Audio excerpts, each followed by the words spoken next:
Good morning all of you. आज हम लोग शुरू करने जा रहे हैं बिहार पीसीएस दरोगा में जो हम लोग की यूनिवर्स चैप्टर चल रही है उसमें हम लोग देखेंगे लेक्चर 7। इसके पहले हम लोग यूनिवर्स चैप्टर में बहुत सारे चैप्टर को बहुत सारे एक्सरसाइज को हम लोग क्लियर कर चुके हैं, जो कि पिछली बार हम लोग देखे थे क्लास 6 में। ठीक है, जो क्लास नंबर 6 है। उसके बाद भी कुछ जब क्लास चला तो उसमें हम लोग लगातार क्लास को जो देखे उसमें हम लोग तारामंडल के बारे में और हम लोग सप्तऋषि सब चीज़ों के बारे में ऑलरेडी पढ़ चुके हैं।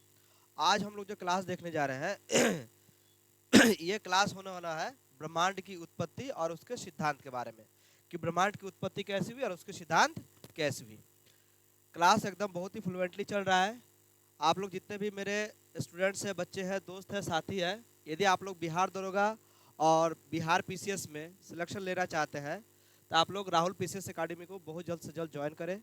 यहाँ पे पढ़ाई की क्वालिटी है जो उच्च स्तर की दिया जाता है, और आप लोग आइए और पक्का एकदम जो वैकेंसी आपका है उस वैकेंसी में अपने सीट को पक्का करके ही जाइए। इसके साथ ही क्लास को शुरू करने जा रहे हैं बिहार पीसीएस दरोगा में। आज जो क्लास होने वाला है वो क्लास 7 होने वाला है।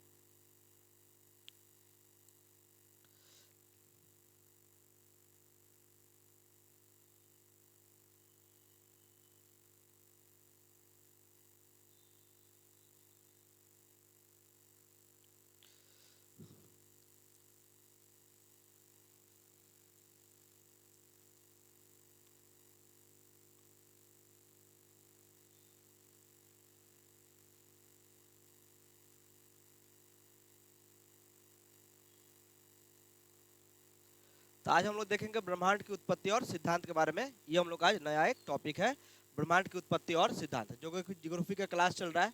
और इसमें से लगभग प्रत्येक साल पीसीएस में और बिहार दरोगा में मिनिमम क्वेश्चन रहती हैं, एक दो क्वेश्चन रहते हैं। अब क्वेश्चन कहाँ से पूछा जाएगा इसका कोई गारंटी नहीं है, ठीक है ना। इसलिए हम लोगों को एकदम जड़ से लेकर फुनगी तक पूरा पढ़ कर रखना पड़ेगा, ताकि क्वेश्चन कहीं से भी आए, कहीं से भी कुछ भी मैच करे तो हम लोग उसको फ्लुएंटली बना सके। ठीक। अगर पूछे कि ब्रह्मांड की उत्पत्ति और सिद्धांत क्या है, तो एक्चुअली ब्रह्मांड बना कैसे है, ये ब्रह्मांड बना कैसे है। एक व्यक्ति थे जिनका नाम था जॉर्ज लेमेंथियर। क्या नाम था? एक व्यक्ति थे जिनका नाम था जॉर्ज लेमेंथियर। ठीक है, लेमेंथियर। ठीक है, थोड़ा सा आकार इकार में कोई गड़बड़ हो तो थोड़ा मैनेज कर लीजिएगा। उनका नाम क्या था? जॉर्ज लेमेंथियर। और जॉर्ज लेमेंथियर जो थे वो बेल्जियम के रहने वाले थे। कहाँ के रहने वाले थे? बेल्जियम के वो रहने वाले थे। और बेल्जियम के वो जो थे एक पादरी थे। पादरी समझते हैं आप लोग? पादरी किसे कहते हैं? जैसे हम लोग हिंदू रिलीजन में है, हिंदू धर्म में है, तो हिंदू धर्म में हम लोग के जो सबसे बड़े गुरु होते हैं ऋषि मुनियों को या ब्राह्मणों को माना जाता है। ठीक उसी तरह ठीक उसी तरह क्रिश्चियन लोगों में जो उन लोगों का ईसाई धर्म होता है, ईसाई धर्मों में उन लोगों का जो गुरु होता है वो सबसे बड़े गुरु होते हैं पादरी। ठीक है, उन लोगों के गुरुओं को पादरी कहा जाता है। तो एक व्यक्ति थे, वो भी बेल्जियम के थे, जो बेल्जियम के चर्च में रहते थे, और ईसाइयों के सबसे बड़े गुरुओं में से भी वो एक थे। और ऐसा माना जाता है कि ईसाई धर्म में जितने भी सारे लोग होते हैं ना, वो लोग बहुत ज़्यादा बुद्धिजीवी होते हैं। ठीक है, अगर आप इस पृथ्वी में देख लीजिए, इस पृथ्वी में अभी तक सबसे बड़े बुद्धिजीवी, अभी जो मॉडर्न एरा है, जो मॉडर्न टाइम है, मॉडर्न टाइम में ईसाई लोगों में ही सबसे ज़्यादा बुद्धिजीवी लोग पाया जाता है। हम लोग भारत में भी है, हिंदू धर्म में भी है, बौद्ध धर्म में भी है, अलग अलग रिलीजन में भी है। लेकिन ईसाई धर्मों के लोगों ने जितने अधिक मात्रा में इस दुनिया को मॉडर्न चीज़ें दी है, वो अभी तक दुनिया के किसी भी देश ने नहीं दिया और किसी भी धर्म के लोगों ने नहीं दिया। ठीक है, इसके बाद चाइना के भी लोग आता है, चाइना में बौद्ध धर्म चलता है, हम लोग भी है। तो हम लोग तो खैर हजारों सालों से, हम लोग पुराने समय से ही इस दुनिया को, हम लोग पुराने समय से इस दुनिया को कुछ ना कुछ देते आए हैं। लेकिन हम लोग अपनी शिक्षा को और हम लोग अपने आविष्कार को मॉडर्न नहीं कर पाए कभी भी। ठीक है, वो राम के ज़माने में जब था, महाभारत के ज़माने में जब था तब था, लेकिन उसको हम लोग आगे नहीं बढ़ा पाए। आगे नहीं बढ़ा पाने के कारण आज हम लोग पूरे दुनिया में बहुत पीछे चल रहे हैं। जबकि अगर आप साइंस उठा के पढ़िएगा या ग्रंथों को उठा के पढ़िएगा, तो ग्रंथों में ऐसा दिखाया और बताया गया है कि हमारा जो रिसर्च है वो दुनिया में सबसे पुराना रिसर्च है। अगर आप वायुयान के बारे में देखिए, तो वायुयान भी हमारे दुनिया में सबसे पुराना हम ही लोग के पास है। अगर ऐसा नहीं होता तो रावण जब सीता मैया को उठा के ले गए लंका में, तो पुष्पक विमान से उठा के ले गए। तो पुष्पक विमान से उठा ले जाने का मतलब क्या? इस समय उसमें उड़ने वाला कोई चीज़ जरूर था। भले आज के डेट में दिखाया जाता है कि राइट ब्रदर्स ने मिलके इंग्लैंड के जो थे उन लोगों ने खोज कर दिया। ठीक है, ऐसा बताया जाता है कि राइट ब्रदर्स ने हवाई जहाज का खोज कर दिया। लेकिन ऐसा भी तो है कि आज से हजारों साल पहले हमारे पास भी पुष्प विमान थे। चलिए टॉपिक में हम लोग दो बहुत आगे नहीं जाएंगे, जो चीज़ों के बारे में पढ़े उसमें हम लोग आते हैं। इसका मतलब है कि हम लोग हजारों साल से लेकर अभी तक हम लोग साइंस में भी पीछे नहीं है, लेकिन हमारे शिक्षा को हम लोगों ने विस्तार नहीं कर पाया, चाहे वो किसी भी कारण से हो। अब विस्तार नहीं कर पाने के कारण भारत देश पीछे रह गया है। ठीक है ना, देश पीछे रह गया, लेकिन अभी पीछे नहीं है। अब भारत देश धीरे धीरे डेवलप कर रहा है, हो सकता है आने वाले कुछ समय में और ज़्यादा हम लोग डेवलप कर जाए। अमेरिका, रशिया, चाइना को हम लोग टक्कर दे ही रहे हैं, और एक समय ऐसा भी आ सकता है कि हम लोग टॉप में भी पहुंच जाए। चलिए, तो जॉर्ज लेमेंथियर कौन थे ये? जॉर्ज लेमेंथियर। जॉर्ज लेमेंथियर कहाँ के रहने वाले थे? बेल्जियम के रहने थे, और क्या थे? एक पादरी थे। और ये एक ऐसे पादरी थे जो एक साइंटिस्ट की तरह भी काम करते थे। ठीक है, और इन्होंने सबसे पहले क्या बताया? ब्रह्मांड की उत्पत्ति और सिद्धांत के बारे में बताया। जब ये बताए तो ये क्या बताए? उन्होंने बताया कि एक ऐसे तारे के बारे में उन्होंने बताया। ठीक है, कितना सही है कितना गलत है उसके बारे में आगे जानेंगे। क्या उनका बताया जो सिद्धांत है, जो थ्योरी है, क्या सही में सही था या नहीं था? तो उन्होंने बताया कि हमारे यूनिवर्स में पहले एक ऐसा तारा रहा होगा, ऐसा एक तारा रहा होगा, उस तारा का डेंसिटी घनत्व तो बहुत ज़्यादा बढ़ गया होगा। अब बहुत ज़्यादा बढ़ जाने के कारण इसमें इतना ना डेंजर विस्फोट हुआ होगा, एकदम बम से फटा होगा, इतना खतरनाक विस्फोट हुआ होगा। और उस विस्फोट होने के बाद इसमें से जो भी मटेरियल थे, जो भी मैटर थे, वो टोटली ब्लास्ट होकर पूरे यूनिवर्स में फैल गए। और जब फैले तो वो कण के रूप में फैले। किस रूप में फैले? कण के रूप में फैले। और यही कण के रूप में जब फैले तो धीरे धीरे धीरे धीरे यूनिवर्स बढ़ते गया, ऐसा माना जाता है। और बेल्जियम के जो जॉर्ज लेमेंथियर जो पादरी है वो भी ऐसा ही हम लोग को बताया है, जिसके रिसर्च पे हम लोग अभी भी चल रहे हैं। ठीक है, उन्होंने बताया कि ये जो कण थे, इसी कण से इलेक्ट्रॉन, प्रोटॉन और न्यूट्रॉन का भी क्या हुआ? आविष्कार हुआ। ठीक है, ये नहीं हमारे इस यूनिवर्स में चार्ज तो है, हमारे इस यूनिवर्स में एनर्जी तो है, लेकिन उस एनर्जी में जब महाविस्फोट हुआ, जिस महाविस्फोट को हम लोग बिग बैंग कहते हैं, इस महाविस्फोट को हम लोग क्या कहते हैं? बिग बैंग कहते हैं। ये जब महाविस्फोट हुआ, इसी महाविस्फोट में कण फैलना चारों तरफ चालू हुआ, और इसी कण में से क्या बना? इलेक्ट्रॉन, प्रोटॉन और न्यूट्रॉन बना। इलेक्ट्रॉन क्या है? एक इलेक्ट्रिक चार्ज है। ठीक है, प्रोटॉन क्या करता है? प्रोटॉन एटम के बीच में बैठा रहता है, और इलेक्ट्रॉन, प्रोटॉन एक दूसरे की सहायता करके ही एनर्जी चलता रहता है। न्यूट्रॉन का काम होता है सिर्फ कंट्रोलिंग करना, और ये चुपचाप शांत बैठा रहता है। इलेक्ट्रॉन माइनस चार्ज होता है, और प्रोटॉन क्या होता है? प्लस चार्ज होता है। ठीक है, इसके बाद जब इसमें बहुत ज्यादा महाविस्फोट हुआ, तो ये क्या हुआ? धीरे धीरे फैलते गया। धीरे धीरे क्या हो गया? ये फैलते गया, और पूरा यूनिवर्स का ऐसा माना जाता है कि निर्माण हो गया। तो अगर पूछे कि ब्रह्मांड की उत्पत्ति कैसी और इसका सिद्धांत क्या है, ठीक है, तो पहली बार डीपली से जॉर्ज लेमेंथियर साहब हम लोग को बताए, जो एक पादरी थे, कि एक ऐसा कुछ पदार्थ रहा होगा, और उस पदार्थ में इतना ज़्यादा डेंसिटी बढ़ गया कि डेंसिटी बढ़ने के कारण वो विस्फोट होगा। विस्फोट होने के बाद वो कण के रूप में बढ़ गया होगा, और वही कण इलेक्ट्रॉन, प्रोटॉन, न्यूट्रॉन के रूप में चारों तरफ फैल गया हो गया। ये कहानी आज से ठीक 15 बिलियन वर्ष पहले की है। कितने पहले की है? 15 बिलियन वर्ष पहले की कहानी है। सोच सकते हैं 15 बिलियन वर्ष मतलब लगभग मान के चलिए कि 15 अरब साल पहले की ये कहानी है। और इस समय जब ये विस्फोट हुआ, इसी विस्फोट से निकले हुए जितने सारे हम लोग धूल कण पढ़े हैं, अभी पढ़े थे ना कुछ दिन पहले, कि तारों का निर्माण कैसे होता है? बहुत सारे विरल गैस पहले आकर मिलते हैं कि नहीं मिलते हैं? बहुत सारे विरल गैस आके एक साथ इकट्ठा होते हैं, यही गैस फिर क्या करते हैं? संलयन करते हैं। संलयन करने के बाद हाइड्रोजन हीलियम के रूप में बदलता है, फिर तारों का निर्माण होता है। इसी तरह से तारों का निर्माण होना शुरू हुआ होगा। क्या चीज का निर्माण होना शुरू होगा? तारों का निर्माण होना शुरू हुआ होगा।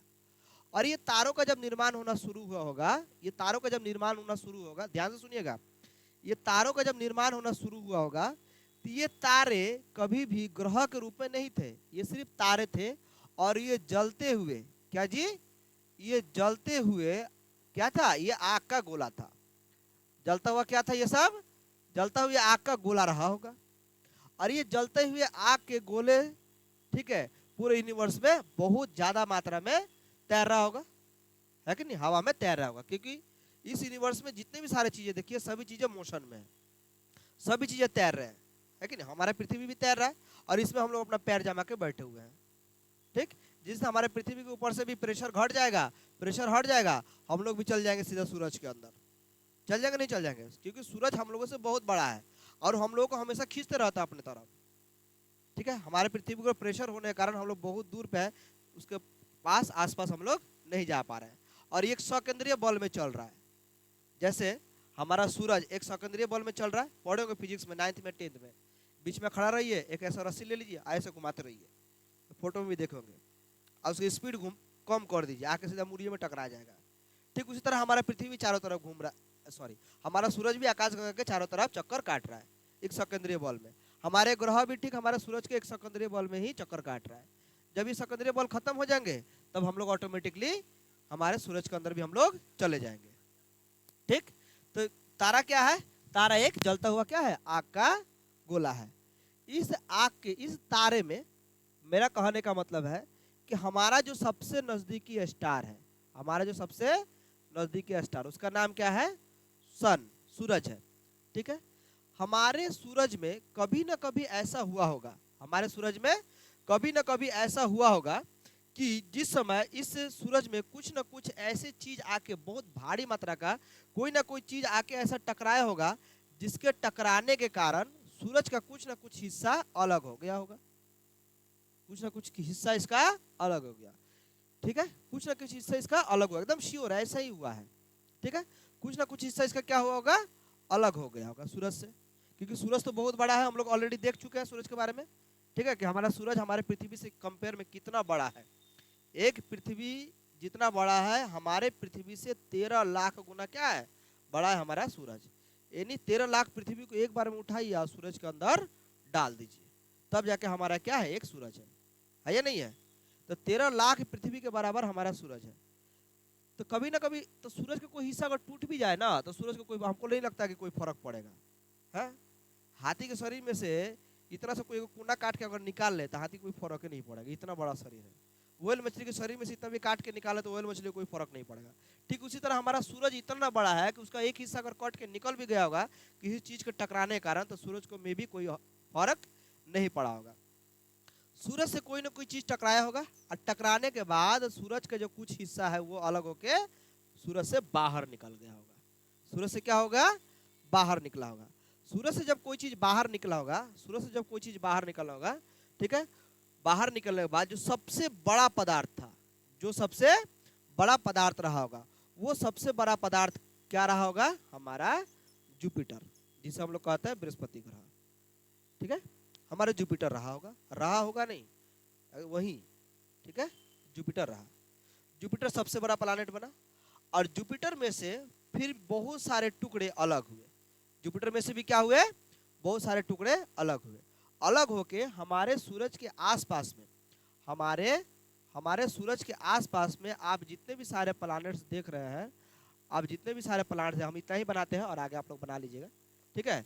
जितने भी सारे आप प्लैनेट्स देख रहे हैं, ये सारे प्लैनेट जो सूरज का चक्कर काट रहा है, ठीक है, ये सारे प्लैनेट जो सूरज का चक्कर काट रहे हैं, तो गोल गोल बना दिए, ये अंडाकार पथ में चक्कर काट रहा है, ठीक है, एलिप्टिकल पाथ में चक्कर काट रहा है, ठीक है। तो ये क्या है? जुपिटर का ही सारे के सारे हिस्सा है। तो सबसे पहले सूरज टूटा होगा, ठीक है, सूरज टूटा होगा और सूरज टूटने के बाद जुपिटर बना है और जुपिटर बनने के बाद बहुत सारे प्लैनेट्स का निर्माण हो गया। उन्हीं सारे प्लैनेट्स में से तीसरे नंबर पर हम लोग रहते हैं। उन्हीं सारे प्लैनेट्स में से तीसरे नंबर पर कौन रहता है? हमारे पृथ्वी पे हम लोग रहते हैं, जहां पर जीवित जिंदगी पाए जाते हैं, ठीक है, जहां पर क्या पाए जाते हैं? जीवित जिंदगी जहां पर पाए जाते हैं, ठीक। अच्छा, ये तो हम लोग समझ लिए कि हमारा यूनिवर्स है, ठीक है, हमारा यूनिवर्स है। यूनिवर्स का सिद्धांत कैसे आया होगा? बिग बैंग से आया होगा। एक ऐसा तारा रहा होगा जिस तारे में कोई ना कोई चीज टकराया होगा, ठीक है, कोई ना कोई चीज टकराया होगा और टकराने के बाद क्या बना होगा? हमारे ये सारे प्लैनेट्स का निर्माण हुआ होगा। अच्छा, अब इन सारे प्लैनेट्स का जब निर्माण हुआ होगा, इन सारे प्लैनेट्स का जब निर्माण होगा, तो सबसे पहले क्या बने? जब विस्फोट हुआ तो सबसे पहले क्या बने? तारा बना। सबसे पहले क्या बना? तारा बना। पढ़े थे ना कि तारों का निर्माण, जैसे ही बहुत सारा गैस अगल बगल में मिल रहे हैं, बहुत सारे गैस अगल बगल में मिल रहे थे, क्या बन रहे हैं? तारा बन रहे हैं। तो तारा बनने से पहले भी क्या कुछ चीज बना होगा, शुरुआती से आते हैं। तो देखते हैं हम लोग कहाँ रहते हैं। अगर पूछे कि हम लोग कहाँ रहते हैं, तो हम लोग अपने सौर मंडल में रहते हैं। हम लोग कहाँ रहते हैं, हम लोग अपने सौर मंडल में रहते हैं। रहते नहीं रहते हैं। हमारे सौर मंडल के सबसे नजदीक, हमारे सौर मंडल के सबसे नजदीक क्या पाए जाते हैं, नक्षत्र पाए जाते हैं। पाए जाते नहीं पाए जाते, पढ़े थे हम लोग अभी 2-3 दिन पहले। ठीक है, हमारा सौर मंडल, सौर मंडल मतलब कि हमारे सूरज के चारों तरफ हम लोग रहते हैं। सौर मंडल से अगर देखें सूरज को, और सूरज के आसपास में क्या पाए थे, बहुत सारे स्टार्स और पाए थे। उसी स्टार को तो नक्षत्र कहते हैं ना। नक्षत्र कितने होते हैं, नक्षत्र कितने होते हैं बताइए, 27 गो। ठीक है, नक्षत्र कितने होते हैं, 27 गो। हो सकता है कि नया रिसर्च में कुछ अपडेट है 28 भी हो जाए, 29 भी हो जाए। ठीक है, बढ़ सकता है लेकिन घट तो नहीं सकता। कभी कभी घटता भी है, कभी कभी घटता भी है। कब घटेगा, जब ब्लैक होल बन जाएगा तब। ठीक है, तो ब्लैक होल क्या उतना जल्दी थोड़ी बन जाएगा, तो करोड़ों साल का ये प्रोसेस है ब्लैक होल होने में। अच्छा, सौर मंडल, तो हम लोग अपने सौर मंडल में रहते हैं। सौर मंडल के बाद हमारे नजदीकी क्या है, नक्षत्र। नक्षत्र के बाद अगर बोले क्या पाया जाता है, तारामंडल। क्या पाया जाता है, तारामंडल। लगभग कितने, 87। उसको हम लोग नया अपडेट में 88 भी मान सकते हैं। एक आध को बढ़ भी सकता है नया रिसर्च में, कहीं पर अगर नया खोज हो जाए तो एक आध को बढ़ भी सकता है अपने सौर मंडल में। इसके बाद नक्षत्र, इसके बाद तारामंडल। ठीक है, बहुत सारा तारामंडल जब एक साथ मिल जाएगा, बहुत सारा तारामंडल जब यानी बहुत सारा तारा जब एक साथ मिलेगा तो क्या बनेगा, आकाशगंगा। तब क्या बनेगा, आकाशगंगा बनेगा। आकाशगंगा, बहुत सारा तारामंडल यानी बहुत सारा तारा को समूह जब एक साथ हो जाएगा तो आकाशगंगा बनेगा। ठीक है, अच्छा, बहुत सारा आकाशगंगा जब एक साथ मिल जाएगा तो बताइए क्या बनेगा। इतना जल्दी भूलने से कैसे काम चलेगा। बहुत सारा आकाशगंगा जब एक साथ मिल जाएगा तो क्या क्लस्टर बन जाएगा, क्लस्टर या सुपर क्लस्टर। वही सुपर क्लस्टर, हम शॉर्टकट में क्लस्टर बोले हैं। तो क्या बन जाएगा, क्लस्टर बन जाएगा।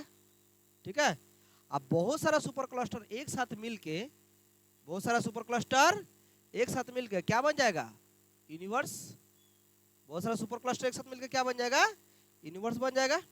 तो सबसे पहले क्या, हमारा सौर मंडल जिसमें हम लोग रहते हैं। सौर मंडल के आसपास में अगर देखिएगा तो क्या पाए जाते हैं, नक्षत्र। नक्षत्र के आसपास में क्या पाते हैं, तारामंडल। तारामंडल के आसपास में यानी बहुत सारे तारों का समूह। तारामंडल क्या, ग्रुप ऑफ स्टार्स, बहुत सारे तारों का समूह। बहुत सारा तारों का समूह जब एक साथ आएगा तो क्या बन जाएगा, आकाशगंगा। बहुत सारे आकाशगंगा एक साथ आएंगे तो क्या बन जाएगा, सुपर क्लस्टर। और बहुत सारे सुपर क्लस्टर एक साथ मिलकर पूरा यूनिवर्स, पूरा यूनिवर्स। तो समझ में आया ना कि प्रोसेस कहाँ से स्टार्ट हुआ और कहाँ तक आया। यूनिवर्स, यूनिवर्स बना कैसे, एक विस्फोट से, जिसे हम लोग बिग बैंग विस्फोट कहते हैं। उसमें विस्फोट हुआ होगा तो यूनिवर्स धीरे धीरे फैला होगा, उसमें तारा वगैरह बना होगा। ठीक है, हमारा सौर मंडल, नक्षत्र, तारामंडल, तारमंडल हो गया। तारामंडल, आकाशगंगा, सुपर क्लस्टर और यूनिवर्स। बताइए, एक सुपर क्लस्टर के अंदर, एक सुपर क्लस्टर के अंदर कितने आकाशगंगा रहती है। एक सुपर क्लस्टर के अंदर 3 आकाशगंगा रहता है। बनाए थे यहाँ पर 3 आकाशगंगा, एक सुपर क्लस्टर। एक आकाशगंगा के अंदर कितने तारे पाए जाते हैं, 100 अरब। एक आकाशगंगा के अंदर कितने पाए जाते हैं तारे, 100 अरब तारे पाए जाते हैं। 100 अरब तारे पाए जाते हैं। इस तरह का कितने आकाशगंगा हमारे यूनिवर्स में है, 100 अरब आकाशगंगा हमारे यूनिवर्स में चारों तरफ फैला हुआ है। 100 अरब आकाशगंगा क्या हुआ है, हमारे चारों तरफ फैला हुआ है। कभी ना कभी ऐसा भी होगा, कभी ना कभी, ये इतना जल्दी होने वाला नहीं है, ऐसा माना जाता है। ऐसा मानता है, हब्बल नाम के एक वैज्ञानिक मानते हैं। ठीक है, कौन जी, हब्बल नाम के, याद रहेगा। ये सब हो सकता है पूछे, वैज्ञानिक का नाम हम पूछ देगा। ठीक है, हब्बल नाम के एक वैज्ञानिक, जब उन्होंने पूरे यूनिवर्स को रिसर्च किया और यहाँ से टेलीस्कोप मशीन वगैरह लगा के जब देखे, बहुत डीपली जब उन्होंने रिसर्च किया, तो हब्बल नाम के वैज्ञानिक कहते हैं कि हमारा यूनिवर्स रुका हुआ नहीं है, हमारा यूनिवर्स लगातार बढ़ रहा है, लगातार विस्तार हो रहा है। अब पता नहीं ये कब तक विस्तार होते रहेगा, पता नहीं है कब तक विस्तार होता रहेगा। तो यूनिवर्स जिस दिन से बना, यूनिवर्स जिस दिन से बना और जब तक ये अभी जिंदा है तब तक यूनिवर्स लगातार बढ़ ही रहा है, यानी तारों की संख्या में भी बढ़ोतरी हो रहा है। ठीक है, हो सकता है कहीं कहीं पर तारों के साथ साथ प्लैनेट्स की संख्या में भी बढ़ोतरी हो रहा होगा, लेकिन उसके बारे में हम लोग को पता नहीं चल रहा है। इतने बड़े यूनिवर्स में सबसे जो खुशी की बात है और ये दुख की भी बात है कि इतने बड़े यूनिवर्स में जो सबसे खुशी और दुख की बात है कि हमारे पृथ्वी में ही, क्या जी, हमारे पृथ्वी में ही सिर्फ लाइफ पाया जाता है, सिर्फ जीवन पाया जाता है। इसके अलावे और जीवन इतने बड़े यूनिवर्स में और कहीं पर नहीं है। और उसमें भी सबसे जो खुशी की बात है कि हम लोग सबसे अधिक बुद्धिमान है पूरे इस पृथ्वी में ही नहीं, पूरे इस यूनिवर्स में सबसे ज्यादा बुद्धिमान हम ही लोग हैं। हम लोगों से अधिक बुद्धिमान और कोई भी नहीं है। तो हम लोगों से अगर कोई और बुद्धिमान नहीं है तो हम लोग का काम क्या है? सभी काम बुद्धिमानों का करना। लेकिन हम लोग एक भी काम बुद्धिमानी का करते हैं? जहाँ तहाँ देखिए नाली बना के रख दिए हैं, कचरा फेंक रहे हैं, है कि नहीं? दीवार को भी कचरा बना के रख दिए हैं। ठीक है, पढ़ाई लिखाई के नाम पर तो सब एकदम पढ़ लिए घंटा तो चलो भाई 2 घंटा सूत लेते हैं आराम से। नहीं, सब चीज़ का एक लिमिट होना चाहिए। क्या, खा भी लिए, पढ़ भी लिए, खेल भी लिए, है कि नहीं? मोबाइल में अगर रील स्क्रॉल होना शुरू हो जाए तो बंद नहीं होता जब तक बैटरी पूरा डिस्चार्ज ना हो जाए। उसके बाद भी चार्जर मोबाइल में लगा के देखते ही रहते हैं कि ना तरह से 2-4 गो रील स्क्रॉल हो ही जाए। ठीक है, एंजॉय भी करना चाहिए लाइफ में, नहीं तो फिर कुछ बहुत सारा चीज़ ये भी रह जाता है। लेकिन पढ़ाई भी साथ में जरूरी है कि नहीं है? पढ़ाई भी साथ में क्या है? जरूरी है। कभी अगर ऐसा हो, कभी अगर ऐसा हो कि हमारा यूनिवर्स, कभी ना कभी ऐसा होगा, हबल साहब ये भी मानते हैं, कि कभी ना कभी ऐसा भी होगा कि आज से अरबों अरबों साल के बाद, पता नहीं कितने अरबों साल के बाद होगा, फिर से हमारा यूनिवर्स एक जगह आके सिकुड़ जाएगा, एक जगह आके सिकुड़ जाएगा। जैसे कि जॉर्ज लेमेंटर साहब माने हैं कि एक तारा रहा होगा। क्या रहा होगा? एक तारा रहा होगा। इस तारे के घनत्व तो इतना ना बढ़ गया होगा, इस तारे में इतना ना अधिक गर्मी पैदा हो गया होगा कि इस तारे में गर्मी ज्यादा पैदा हो जाने के कारण इसमें विस्फोट हो गया होगा। एक दिन एक कहानी सुनाए थे। क्या कहानी सुनाए थे? एक दिन जून जुलाई का महीना है, ठीक है, आप नॉर्मल सा कपड़ा पहने हुए हैं, 40 डिग्री का बाहर का वातावरण 40 डिग्री का है? उसके ऊपर से माने को स्वेटर पहना दिए, को जैकेट पहना दिए, ठीक है, फिर को माने के रजाई के अंदर घुसा दिए, 2 कंबल ऊपर से डाल दिए, आयो घर में कोई हीटर चला दिए। तो बताइए इंसान भड़केगा कि जिंदा रहेगा? ऑब्वियसली कि भड़क जाएगा। वो भड़केगा नहीं भड़केगा? ऑब्वियसली कि वो भड़क जाएगा। सेम कहानी यहाँ पर भी यही हुआ होगा, यहाँ पर भी यही होगा। इससे घनत्व तो बढ़ते गया होगा, जैसे डेंसिटी कहते हैं, पढ़े होंगे आप लोग फिजिक्स, उसमें डेंसिटी के बारे में, घनत्व के बारे में पढ़े होंगे। घनत्व मतलब क्या? एकदम घना, ठीक है, एकदम घना हो। जिस तरह हमारा शरीर पूरा घना होते गया, रूम में हीटर चला दिए, तो गारंटी है कि फट के मरना ही मरना है। तो ठीक इसके साथ भी वैसे होगा। अच्छा, जब हमारा शरीर जब फट जाएगा, माने कि हमारा शरीर फट जाएगा, हाथ उंगली आँख सब इन्हें उन्हें ना बिखर जाएगा, तो हम लोग और विस्तार नहीं हो जाएंगे, सब चारों तरफ फैल जाएंगे। तो ठीक है, तो हम माने कि हम लोग जीवित वस्तु है, तो हम लोग सड़ गल के फिर वो क्या कहते हैं इसको, सुपर क्लस्टर, और हम लोग हो जाएंगे सुपर क्रैंच।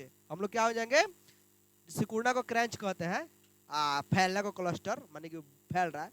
तो हम लोग का शरीर जो है ना, अगर माने कि कोई कट के कहीं पर गिर भी जाए, कोई कट के गिर जाते ही फैलेगा नहीं, यहाँ से फिर दोबारा थोड़ा कोई चीज जन्म ले लेगा नहीं, ठीक है ना। लेकिन यूनिवर्स में ये जो फटा तो इसमें से बहुत सारे गैस उसका भी बाहर निकलना शुरू हुआ होगा, एनर्जी बहुत सारा निकला होगा। देखिए यहाँ पर इलेक्ट्रॉन प्रोटॉन न्यूट्रॉन क्या है? एनर्जी है। इसी से तो सारा चीज चल रहा है ना। जितने भी सारे नॉन लिविंग थिंग्स दिख रहे हैं सब इसी का बना हुआ है। ये बोर्ड, ये कंप्यूटर, मोबाइल, ये बेंच जिसमें आप बैठे हुए, कपड़े पहने हुए, बैग, ये सब चीजें, ये प्लास्टिक, लोहा, शीशा, टीना, जस्ता, गैसीय पदार्थ, लिक्विड, जो भी सारे चीज दिख रहे हैं, क्या जी, सही है गलत? ये सारे के सारे क्या चीज से बने हुए हैं? इलेक्ट्रॉन प्रोटॉन और न्यूट्रॉन के द्वारा ही है, जिसमें ये दोनों सबसे इंपॉर्टेंट रोल प्ले कर रहे हैं। ये तो बेचारा शांत बैठ के कंट्रोल कर रहा है दोनों को।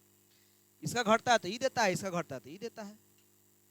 पढ़ेगा आप लोग, सर को बोलिएगा फिजिक्स पढ़ाने के लिए, केमिस्ट्री पढ़ाने के लिए, जिसमें उसमें पढ़ाएंगे चैप्टर, तो उस समय ये वाला चैप्टर, साइंस वाला चैप्टर में ये आपको मिल जाएगा, इलेक्ट्रॉन प्रोटॉन न्यूट्रॉन के बारे में। मैथ भी पढ़िए, क्लास को बांट के लीजिए, ठीक है ना। 2-4 दिन मैथ पढ़ लीजिए, 1-2 दिन साइंस भी पढ़ लीजिए, तो 4 हाँ रूटीन से, तो रूटीन करवा लीजिए, ठीक है।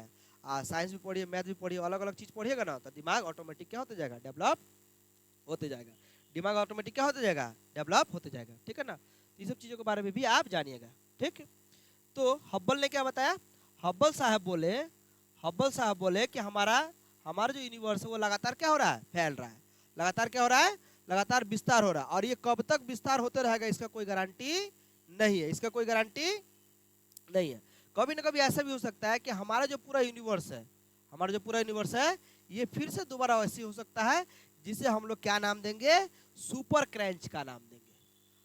सुपर क्रंच का क्या नाम देंगे उसका हम लोग, जैसे ये सुपर क्लस्टर अभी क्या है, अभी ये सुपर क्लस्टर है। और कभी अगर घट जाए हमारा यूनिवर्स, अगर पूरा सिकुड़ के एक साथ फिर आ जाए, तो इसे हम लोग कहेंगे सुपर क्रंच, CRANCH। थोड़ा सा स्पेलिंग वगैरह में आप लोग देख लीजिएगा, ठीक है, गूगल बाबा का हेल्प ले लीजिएगा स्पेलिंग वगैरह में, ठीक है, स्पेलिंग कोई दिक्कत नहीं है। इसे हम लोग कहेंगे सुपर क्रंच, इसे हम लोग क्या कहेंगे, सुपर क्रंच। ठीक, चलिए अब तो थोड़ा सा आगे देखते हैं। ठीक, तो सबसे पहले अगर जॉर्ज लेमेंटर के हिसाब से चले, किसके हिसाब से चले, जॉर्ज लेमेंटर के हिसाब से अगर चले, तो सबसे पहले क्या आया, बिग बैंग। सबसे पहले क्या आया होगा, सबसे पहले बिग बैंग आया होगा। ठीक है, बिग बैंग किसे कहते हैं, वो घनत्व वाला पदार्थ जिसमें विस्फोट हुआ होगा। आप विस्फोट के कारण वो चीजें, ठीक है, वो कण पूरा यूनिवर्स में फैल रहा होगा। वो कण किस रूप में फैल रहा होगा, तो इलेक्ट्रॉन प्रोटॉन न्यूट्रॉन के रूप में फैल रहा होगा। और वही इलेक्ट्रॉन प्रोटॉन न्यूट्रॉन के रूप में जब फैल रहा होगा, तो किस चीज में, जो जिस तारे में या जिस पदार्थ में विस्फोट हुआ होगा, ठीक है, उस विस्फोट का हम लोग नाम क्या दिए, महाविस्फोट। ठीक है, उसका नाम दिया हम लोग बिग बैंग। क्या नाम दिए, बिग बैंग। अच्छा, बिग बैंग में जब विस्फोट हुआ होगा, क्या चीज में, बिग बैंग में जब विस्फोट हुआ होगा, तो बिग बैंग के बाद थोड़ा छोटा छोटा बनाते हैं, पूरा बोर्ड में इसको मैनेज करना है। ठीक है, बिग बैंग में जब विस्फोट होगा, तो बिग बैंग से यानी इस पदार्थ से क्या निकले होंगे, इस पदार्थ से बहुत छोटे छोटे छोटे छोटे कण निकले होंगे। बहुत छोटे छोटे क्या निकले होंगे, बहुत छोटे छोटे कण निकले होंगे। ठीक, वो कण किस रूप में निकले होंगे, इलेक्ट्रॉन प्रोटॉन और न्यूट्रॉन के रूप में निकले होंगे। ठीक, अगर पूछे इलेक्ट्रॉन का चार्ज माइनस होता है या प्लस, माइनस, ध्यान रखिएगा हमेशा, आप लोग पढ़ेंगे भी 9th में।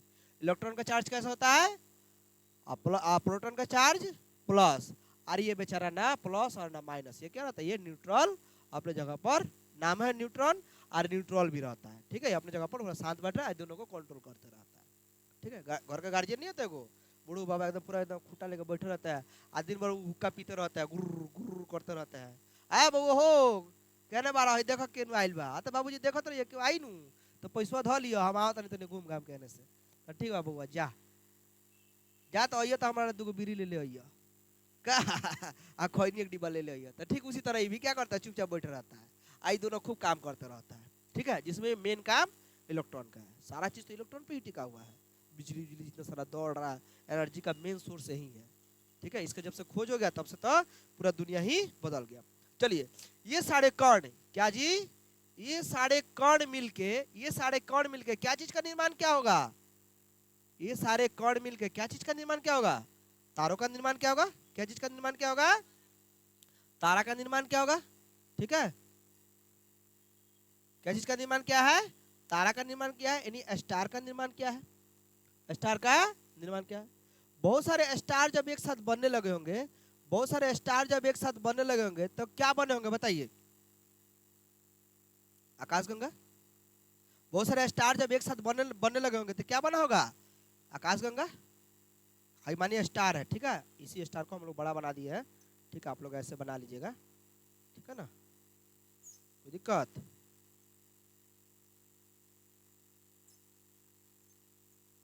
ठीक है, एक आकाश में बहुत सारा स्टार बना दिए। ठीक, चलिए और भी बना दे, लीजिए तारा। ठीक है, तो बहुत सारे तारों का समूह जब एक साथ आया होगा, तो क्या बना होगा, आकाशगंगा बना होगा। ठीक है, क्या बना होगा, आकाशगंगा बना होगा। अच्छा, बहुत सारे आकाशगंगाएं जब एक साथ मिलना शुरू हो गया, बहुत सारे आकाशगंगाएं जब, बहुत सारा आकाशगंगा जब एक साथ मिलना शुरू हुआ होगा, बहुत सारा आकाशगंगा जब एक साथ, यानी तीन तीन को आकाशगंगा को ले लेते हैं, कितना आकाशगंगा को, तीन तीन को आकाशगंगा को हम लोग ले लेते हैं एक साथ, माने एक त्रिभुजाकार रूप में ले लिए। तीन तीन को आकाशगंगा को जब एक साथ मिला है, तो तीन को आकाशगंगा जब एक साथ मिल गया होगा, तारों का समूह मानिए इसको। ठीक है, इसको तारों का समूह मान लीजिएगा, जो गोल गोल गोल गोल बना रहे हैं। तीन को आकाशगंगा जब एक साथ मिला होगा तो क्या बना होगा? क्या बना होगा? सुपर सुपर क्लस्टर बना होगा। क्या बना होगा? सुपर क्लस्टर बना होगा। ठीक है, सुपर क्लस्टर बना होगा। और यही बहुत सारा सुपर क्लस्टर एक साथ मिलके, यही बहुत सारा सुपर क्लस्टर एक साथ मिलके, बहुत सारा सुपर क्लस्टर मिलके माने बहुत सारा सुपर क्लस्टर। ठीक है, बहुत सारा सुपर क्लस्टर यहाँ पे अनगिनत बनाते हैं। ठीक है, यहाँ पर क्या बनाते हैं? यहाँ पे अनगिनत बनाते हैं कि बहुत सारा सुपर क्लस्टर जब एक साथ बना होगा, ठीक है, एक साथ जब मिला होगा तो क्या बना होगा? यूनिवर्स बना होगा। कोई दिक्कत? तो अगर आपसे पूछे कि ब्रह्मांड की उत्पत्ति कहाँ से शुरू हुआ तो क्या बताइएगा? कोई ना कोई एक ऐसा पदार्थ रहा होगा जिस पदार्थ को, ठीक है, जॉर्ज लेमेंतेर के अनुसार, जो एक बेल्जियम के पादरी थे, उनके अनुसार इसको क्या माना जाता है? एक तारा माना जाता है। ये तारे में इतना ज्यादा घनत्व हो गया होगा कि इतने ज्यादा घनत्व होने के कारण इसमें महाविस्फोट हुआ होगा, धड़ाक से फटा होगा, जो बहुत ज्यादा बड़ा विशाल मात्रा में वो विस्फोट था, जिसे क्या नाम दिया गया? बिग बैंग नाम दिया गया। यही बिग बैंग में जब बढ़ा होगा, फट के जब बाहर निकला होगा तो किस रूप में फटा होगा? कण के रूप में। ठीक है, जब इसमें कण के रूप में फटा होगा, निकला होगा तो क्या कहला? ये इलेक्ट्रॉन प्रोटॉन न्यूट्रॉन के रूप में ये फैला होगा। यही इलेक्ट्रॉन प्रोटॉन न्यूट्रॉन, यही गैसीय चीज आगे चल के क्या बना होगा? तारा बना होगा।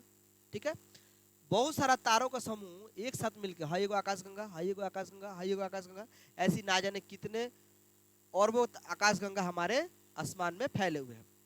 बहुत सारे तारे, बहुत सारे तारों का समूह, बहुत सारे तारों का समूह अलग अलग, बहुत सारे तारों का समूह अलग अलग जब मिला होगा तो क्या बना होगा? आकाशगंगा। तीन तीन आकाशगंगाएं एक साथ मिला होगा तो क्या बना होगा? Super cluster.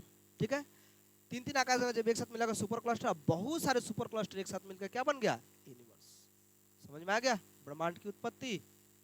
आज के बाद से ब्रह्मांड की उत्पत्ति में कोई दिक्कत नहीं होनी चाहिए। ठीक है, कोई दिक्कत नहीं होनी चाहिए।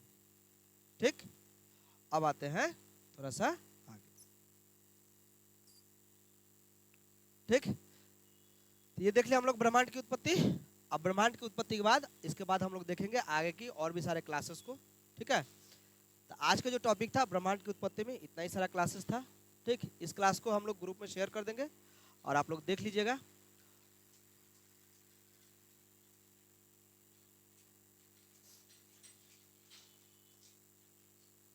ठीक है, क्लास को आप लोग देख लीजिएगा, क्लास बढ़िया से कीजिए, हमेशा कोशिश कीजिए कि पढ़ाई अच्छे से होते रहे। ठीक है ना, अपने जीवन में आगे बढ़ने की कोशिश कीजिए, जितना अधिक से अधिक हो सके अच्छी तरह से सेटल हो जाइए। सारे नोट्स के बारे में आप लोगों को प्रॉमिस किया गया था, नोट्स भी बहुत जल्दी आप लोगों को प्रोवाइड कर दिया जाएगा। ठीक है, 2-4 दिन से हम व्यस्त थे किसी काम में, इसलिए नहीं कर पाए। ठीक है, नोट्स भी बहुत जल्दी प्रोवाइड कर दिया जाएगा, आप लोग निश्चिंत रहिए। आप लोग नोट करना तो कर सकती है, नोट करने की जरूरत नहीं है, कुछ देर के अंदर ये सारे के सारे क्लास ग्रुप में शेयर कर दिएगा। ठीक, तो आज हम लोग क्लास इतना ही रहने देते हैं। कुछ रिवीजन कर ले कि छोड़ दे? पूछ लेते हैं। ठीक है, चलिए बताते चलिएगा। सबसे पहले ब्रह्मांड की उत्पत्ति और सिद्धांत के बारे में किसने बताया? जॉर्ज लेमेंतेर। कहाँ के रहने वाले थे? बेल्जियम के। ठीक है, वो क्या थे? एक पादरी थे। ठीक है, उन्होंने क्या बताया था? एक ऐसा पदार्थ रहा होगा, उस पदार्थ का नाम उन्होंने क्या दिया था? तारा। उस तारे में क्या होगा? घनत्व के कारण क्या होगा? विस्फोट हुआ होगा।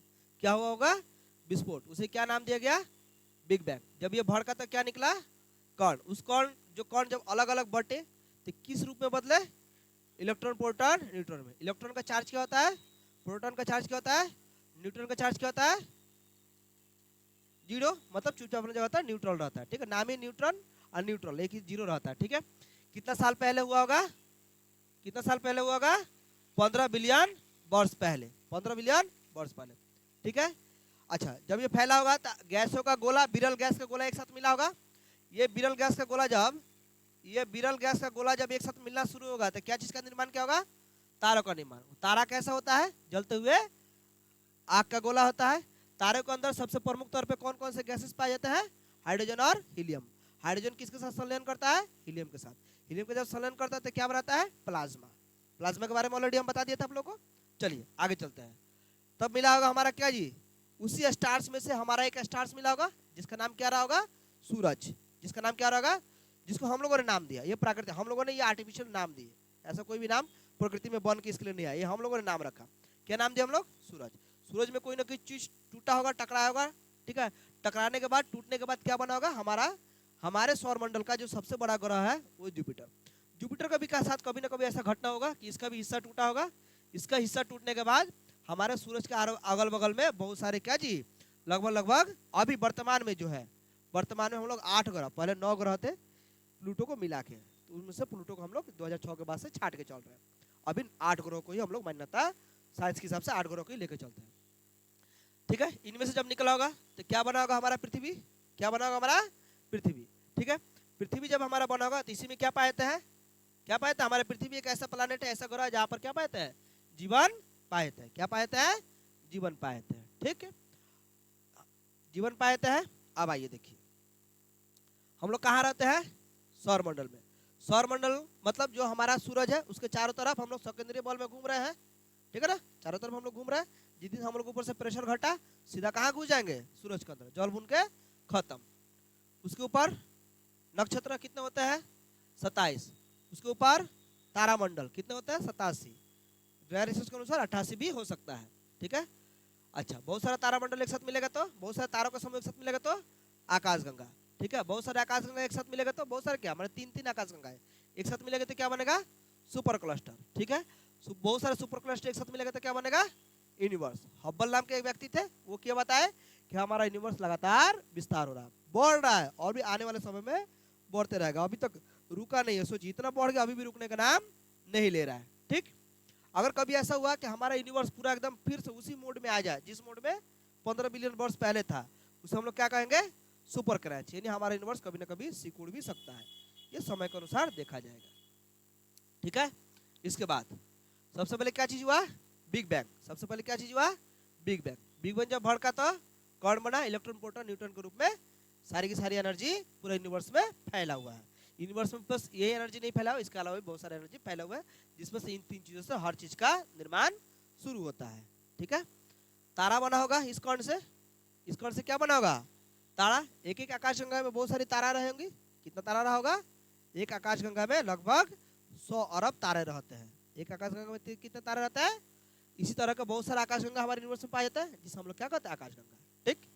चलिए क्वेश्चन पूछ ले इसी बीच में, हम लोग जिस आकाशगंगा में रहते हैं उसका नाम क्या है, जिससे पूछे क्या नाम है, हम लोगों का आकाशगंगा का नाम क्या है, वाह रे वाह, वैज्ञानिक जाएगी रिसर्च करने इसरो में कि नासा में, पाकिस्तान के रिसर्च सेंटर में भेजेंगे, वहां के रिसर्च सेंटर का आगे बढ़ाना चलिए हम लोग जिस आकाशगंगा में रहते हैं इसका नाम है मिल्की वे।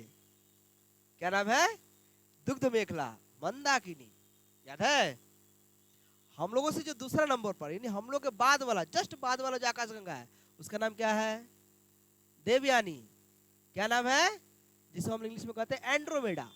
क्या नाम है, और हम लोग का आकाशगंगा जो तीसरा नंबर पर, माने जो इसके बाद वाला, जस्ट बाद वाला, उसका नाम है NGC M33, याद रहेगा। क्या नाम है, NGC M33, ठीक है, ये है आकाशगंगा। अब आइए बहुत सारे आकाशगंगा को मिलाकर क्या बन गया, सुपर क्लस्टर, ठीक है। अब बहुत सारा सुपर क्लस्टर को मिलके यूनिवर्स चैप्टर बन गया, ठीक है। ये था यूनिवर्स का सिद्धांत, ठीक है। इसको बढ़िया से स्टडी कीजिएगा, कुछ देर के अंदर क्लास शेयर कर दीजिएगा। आज तक कहीं तक क्लास रहने देते हैं। जय हिंद, जय भारत, पढ़िए आराम से, बाय सब किसी को।